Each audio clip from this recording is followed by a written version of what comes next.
नमस्कार साथियों। हरियाणा पंचायत के इस एपिसोड में मैं हूं नवीन कुमार आपके साथ। और आज हम बात करने जा रहे हैं भिवानी विधानसभा की। भिवानी विधानसभा वो इलाका पड़ता है जिसमें 80% के आसपास जो एरिया है वो शहरी है और बाकी का जो 20% का इलाका है वो ग्रामीण क्षेत्र का है।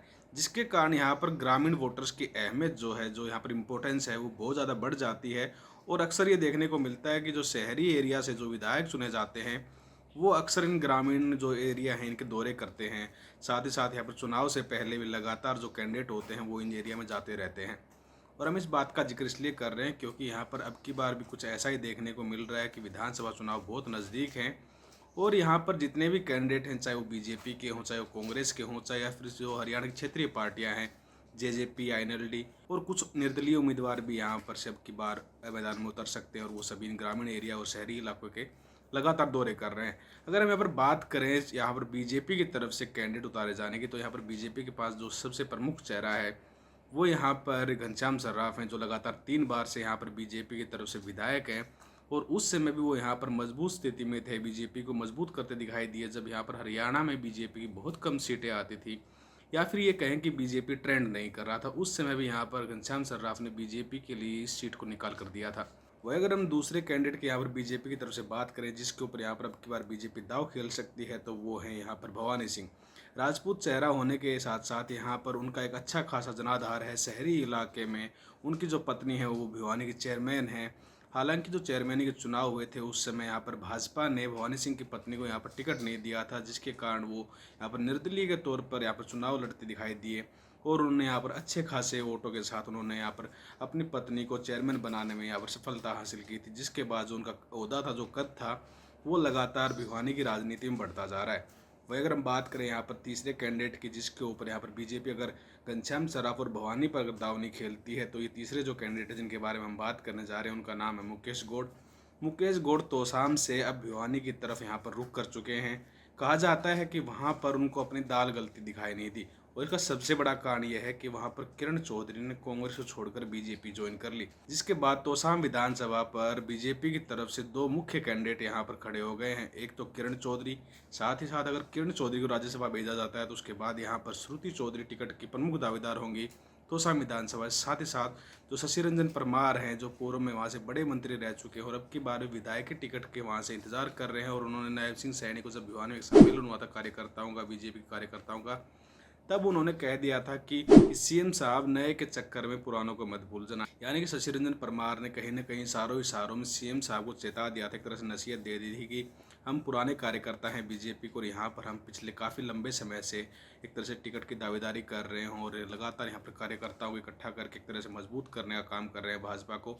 तो जो मुकेश गौड़ हैं उनको वहाँ पर अपने टिकट की दावेदारी मजबूत ना दिखाई देने के कारण वो भिवानी की तरफ यहाँ पर आए। और यहाँ पर भिवानी में अब डेली शहर में उनके जो होर्डिंग्स हैं, चाहे वो बड़े होर्डिंग्स हों चाहे छोटे हों, वो लगातार यहाँ पर दिखाई दे रहे हैं। और यहाँ से एक तरह से दौरे भी वो लोगों के साथ कर रहे हैं। उन्होंने अपना कार्यालय भी भिवानी शहर में स्थापित कर लिया है, हांसी गेट के नज़दीक यहाँ पर।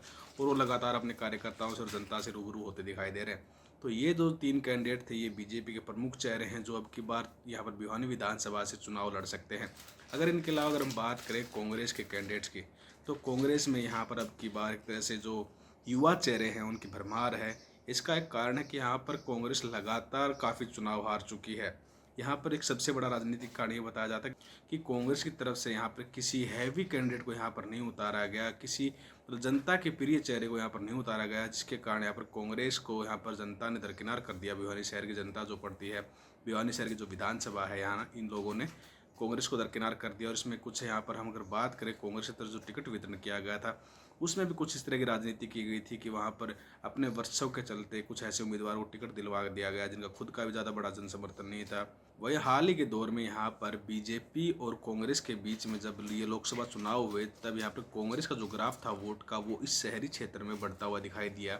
इसका एक सबसे प्रमुख कारण है यहाँ पर कांग्रेस अपने युवा जो नेता हैं यहाँ पर उनको लगातार आगे बढ़ा रही है। और कहा जाता है कि ब्राह्मण और जो राजपूत वोटर्स होते हैं वो कहीं ना कहीं बीजेपी को ज़्यादा समर्थित होते हैं, लेकिन भिवानी विधानसभा पर ये दाव उल्टा पड़ता दिखाई दे रहा है। ऐसा है इसलिए क्योंकि हाल ही में कांग्रेस की तरफ से जो धीरज सिंह हैं, यहाँ पर संदीप तंवर हैं, साथ ही साथ अभिजीत लाल सिंह हैं। वो कांग्रेस के राजपूत समाज की तरफ से बड़े युवा चेहरे हैं इस विधानसभा सीट से, और वो दीपेंद्र सिंह हुड्डा के बड़े निजी हैं। साथ ही साथ भूपेंद्र सिंह हुड्डा के लिए भी वो बड़े चहेते हैं इस विधानसभा से।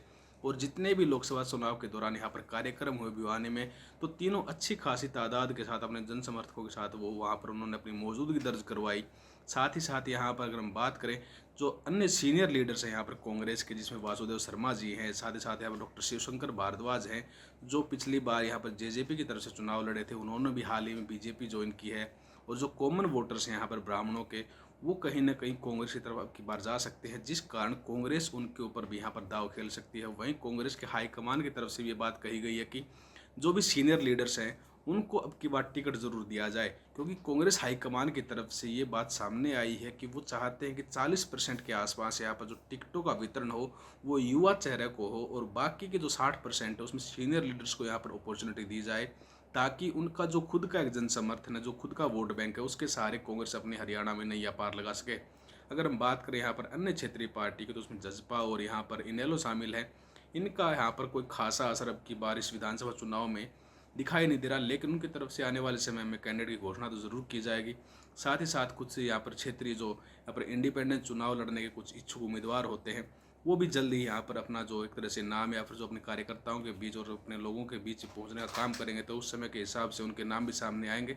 अगर हम यहाँ पर पिछले कुछ चुनाव की बात करें, तो 2019 का जो चुनाव था, यहाँ पर घनश्याम सर्राफ ने जेजेपी के यहाँ पर डॉक्टर शिवशंकर भारद्वाज को बड़े भारी अंतर से हराकर यहाँ पर 61,000 वोट यहाँ पर हासिल किए थे, और उसके कारण वो हरियाणा की इस विधानसभा सीट पर विजयी हुए थे। इसके पीछे एक फैक्टर ये भी काम करता था कि भवानी सिंह जो राजपूत चेहरा है, एक तरह से यहाँ पर भिवानी में उनकी एक अच्छी खासी जनसमर्थन और एक तरह से वोटर्स की संख्या है, तो उनका वोट बैंक भी पूरी तरह से उनको मिला था।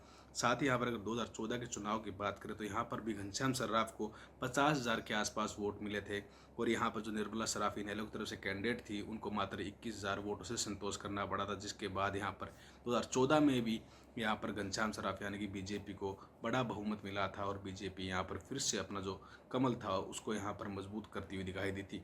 लेकिन आप कमेंट सेक्शन में ज़रूर बताइएगा कि आपको क्या लगता है, इस पूरी विधानसभा सीट पर कौन सी पार्टी से कौन सा कैंडिडेट यहाँ पर अपनी दावेदारी मजबूत करता दिखाई दे सकता है, या फिर कौन सी पार्टी यहाँ पर अब की बार अपना जो ग्राफ है वोटों का, या फिर ज़्यादा से ज़्यादा वोटर्स को अपनी तरफ लुभाने में सफल हो पाएगी। धन्यवाद।